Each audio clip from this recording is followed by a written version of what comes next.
नमस्कार, मैं हूं सौरभ शर्मा और इस बुलेटिन की शुरुआत करते हैं एक बड़ी खबर से। एलएसी पर गलवान और गोगरा पोस्ट इलाके में भारत और चीन 3 लेयर की डिप्लॉयमेंट पर तैयार हुए। पहले 1.5 किलोमीटर तक एलएसी के दोनों तरफ कोई पेट्रोलिंग नहीं होगी, न ही जवानों की तैनाती होगी। एलएसी के 1.5 किलोमीटर की रेंज की UAV, satellite image, surveillance equipment से नजर रखी जाएगी। इसके अलावा पीपी पॉइंट 14 पर फिजिकल वेरिफिकेशन होगा और एलएसी के 3 से 4 किलोमीटर की रेंज में एक निश्चित संख्या में ही जवानों की तैनाती होगी। लेकिन आमने सामने अब कोई जवान नहीं होगा, कोई हथियार या एम्युनिशन भी नहीं होगा। एलएसी के 5 से 6 किलोमीटर की रेंज में निश्चित संख्या में ट्रूप्स की तैनाती की जा सकती है। जवानों की संख्या पहले से ज्यादा की जा सकती है। यह समझौता गलवान के पेट्रोलिंग पॉइंट 14, 15 और 17 और साथ ही गोगरा के इलाके में भी लागू होगा।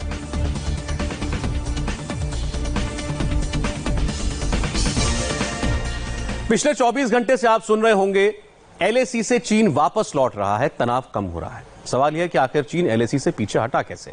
इसके पीछे की असल वजह क्या है? चीन के सरकारी चैनल सीसीटीवी में गलवान घाटी पर एक रिपोर्ट तैयार की गई। चीन में टेलीकास्ट इस रिपोर्ट से साफ है कि भारत की तैयारी को देखकर चीन को पीछे हटना पड़ा। चीन ने इस बात को खुद कबूल किया। चीन के सरकारी न्यूज चैनल सीसीटीवी में चीनी एक्सपर्ट चीख चीख कर कह रहे हैं, भारतीय फौज ही है गलवान में बलवान।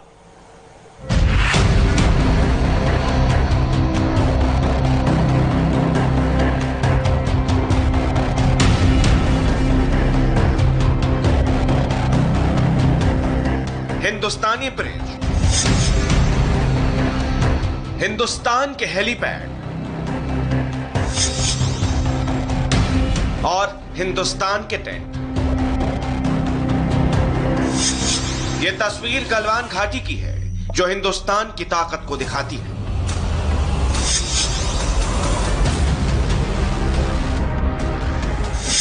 हिंदुस्तान गलवान में कितना बलवान है, इस बात का सबूत खुद चीन की सरकारी मीडिया दे रही है। चीन के सरकारी चैनल सीसीटीवी में गलवान घाटी पर एक रिपोर्ट तैयार की गई है। इस रिपोर्ट में भारत का पुल भी दिख रहा है, गलवान में भारत के हेलीपैड दिख रहे हैं और वहां भारत की टेंट और जवान भी दिख रहे हैं।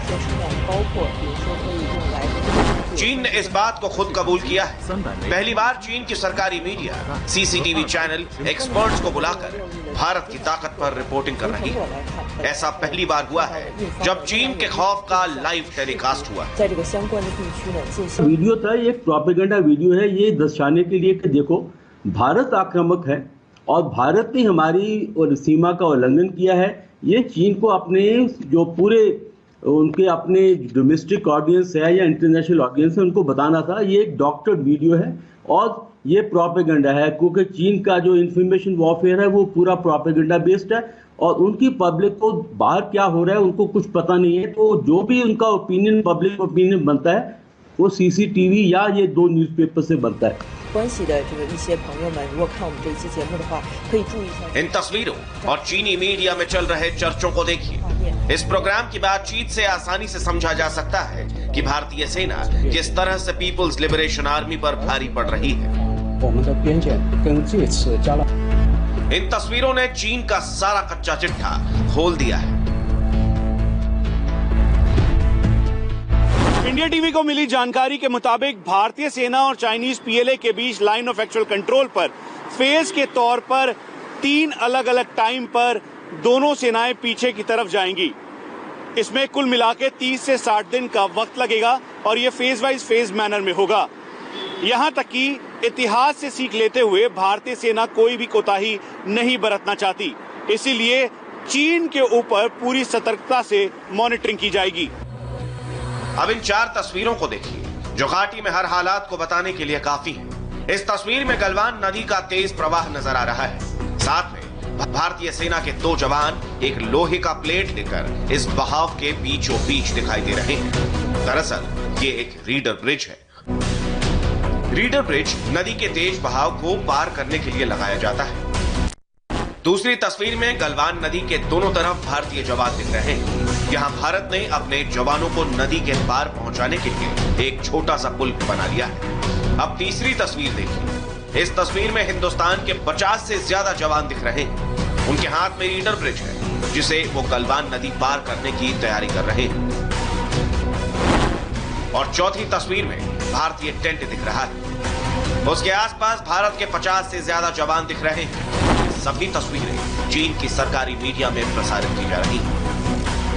प्रधानमंत्री ने जो लेह में कहा था वो एक बड़ा भारी फैक्टर है, रिसेंट फैक्टर है। उसके बाद ही चाइना ने अपना एटीट्यूड, अपना रवैये में नरमी लाए हैं।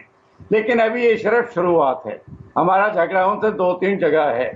सिर्फ उन्होंने गलवान की बात की है, वो भी कहते हैं दोनों सेनाएं 1.5 किलोमीटर पीछे हट जाएंगी।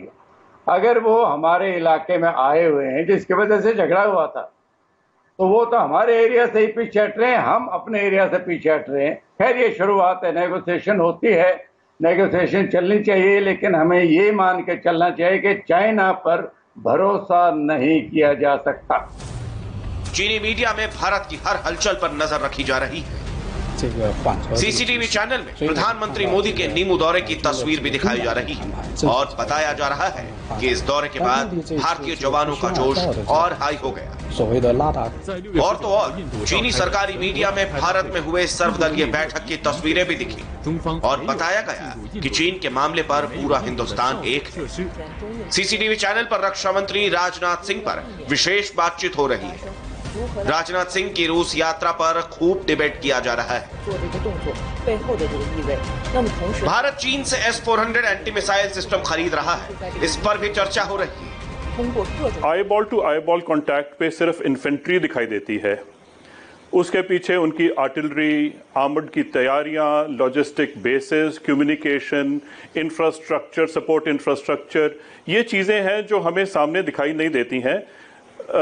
कुछ चीजें सैटेलाइट से दिखाई देती हैं, कुछ चीजें सैटेलाइट से दिखाई भी नहीं देती हैं क्योंकि ये फौजें डक डाउन कर जाती हैं। साफ है कि चीन ने गलवान में भारत की ताकत का विश्लेषण किया और तब जाकर वहां से चीनी सेना 1.5 किलोमीटर पीछे हटी।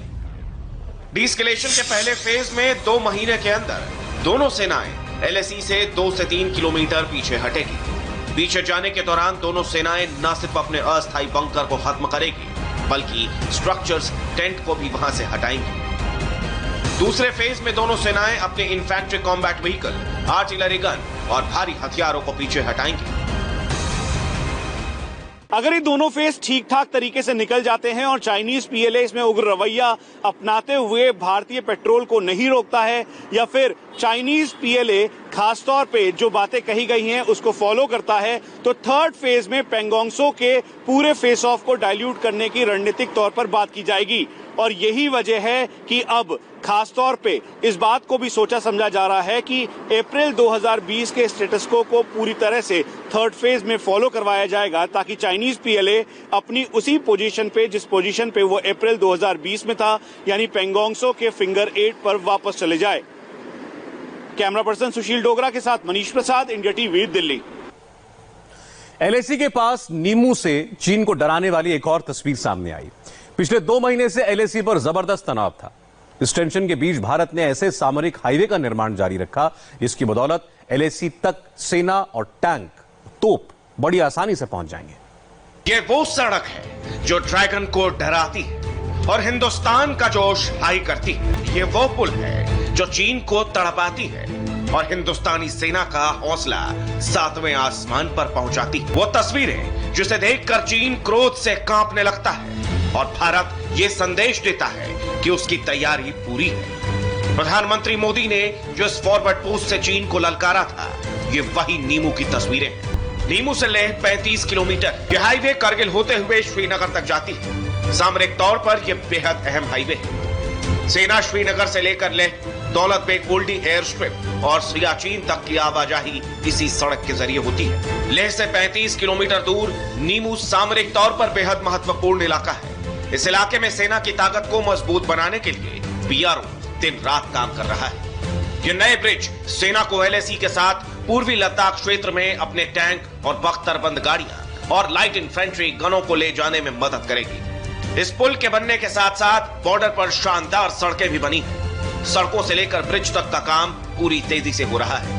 यहीं पर नीमू में सिंधु और जंस्कार नदी का संगम है। यहीं पर PM मोदी ने पूजा अर्चना की थी। यहाँ सिर्फ 2 नदियां नहीं बल्कि 2 सामरिक हाईवे जुड़ते हैं। श्रीनगर से करगिल होते हुए लेह पहुंचाने वाला सामरिक हाईवे, दूसरा नीमू से दारचा जाने वाली स्ट्रेटेजिक सड़क। यहां पर सेना के भारी भरकम ट्रक दौड़ने लगे हैं। करगिल से लेह होते हुए सेना के हथियार और पूरी फौज इस हाईवे में लद्दाख के अलग अलग इलाकों और पोस्ट तक पहुंचते हैं। दौलत बेग ओल्डी से सियाचिन तक सेना की सप्लाई यहीं से जाती है। मतलब ये कि चीन के साथ साथ पाकिस्तान को भी घेरने के लिए तैयार की जा रही ये सड़कें, यहां पुल और सड़कें बनाने का काम बॉर्डर रोड ऑर्गेनाइजेशन कर रहा है। आपको दिखाते हैं कि कैसे बीआरओ ने पिछले 90 दिनों में 3 सामरिक पुलों को कितनी तेजी से तैयार किया है।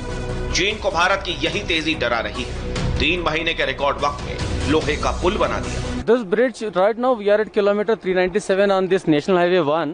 ये ब्रिज नेशनल हाईवे 1 के 379 किलोमीटर पर है। यहाँ पर 3 बॉटलनेक हैं।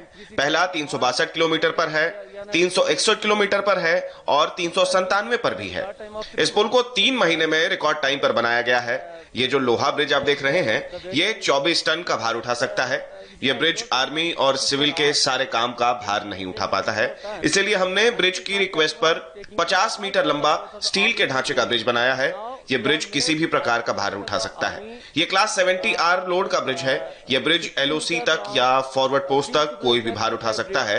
इससे बहुत मदद मिलेगी, यानी भारतीय सेना या सिविल कामों के लिए इसका उपयोग होगा। ये क्लास 70R लोड का ब्रिज है। अब भारतीय सेना के मूवमेंट में या फिर सिविल मूवमेंट में कोई दिक्कत नहीं होगी। Any sort of load like it's a class 70R load bridge. ये नीमू ब्रिगेड है। यहाँ सेना के हजारों जवान तैनात हैं। लेह के इन इलाकों में रोड इंफ्रास्ट्रक्चर का काम दिन रात होता है। बॉर्डर रोड ऑर्गेनाइजेशन यानी BRO ने 3 महीने में लोहे और कंक्रीट का शानदार पुल खड़ा कर दिया है। लद्दाख में भारत की चीन के साथ 1200 किलोमीटर लंबी LAC है। इस इलाके में BRO 40 पुल बना रहा है। भारत ने पिछले 3 साल में 20 सामरिक पुलों का निर्माण किया है। चीन की घबराहट की असली वजह यही है। लेह के इन पुलों और शानदार सड़कों की वजह से चीन दिल मिलाया हुआ है।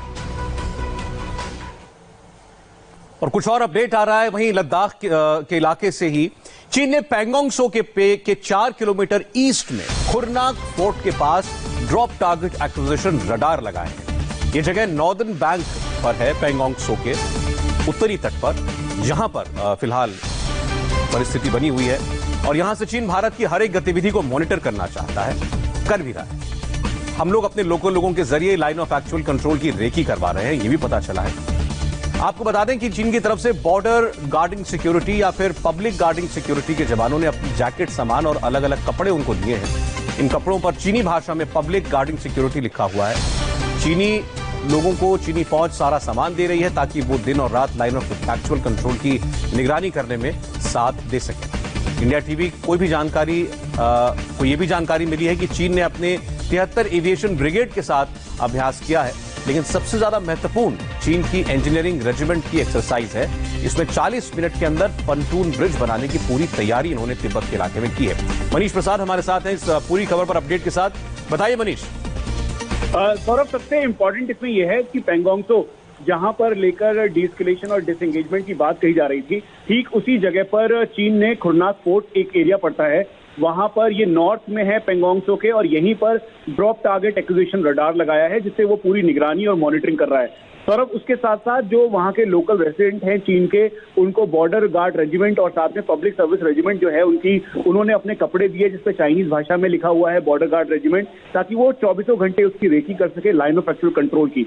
और इस बात की गंभीरता इस बात की भी बढ़ जाती है सौरभ की लासा से करीबन 90 किलोमीटर वेस्ट में चीन इस समय अपनी इंजीनियरिंग रेजिमेंट के साथ एक बड़ी एक्सरसाइज कर रहा है जिसमें 40 मिनट के अंदर पॉन्टून ब्रिज को तैयार करना और फिर उसके बाद उसको डिसेंबल करके उसकी जो मूवमेंट है उसको करने की पूरी तैयारी के साथ इस समय कर रहा है। तो इस समय जो सिक्योरिटी एजेंसी के लोग हैं उनको ये पूरी जानकारी मिली है। दरअसल इसीलिए सतर्कता भी बढ़ती जा रही है, चाहे चीन और भारत के बीच जो हालात हैं वो अभी आप समझिए डिसएंगेजमेंट की तरफ जरूर जा रहे हैं, लेकिन उसके बाद भी कॉशन जो है कहीं पे भी कम नहीं हुआ है।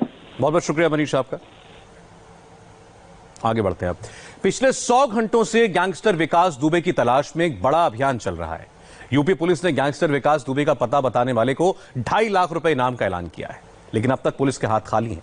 4 राज्यों में चल रहे इस बड़े ऑपरेशन की एक एक डिटेल आपको देंगे, बस एक छोटे से ब्रेक के बाद।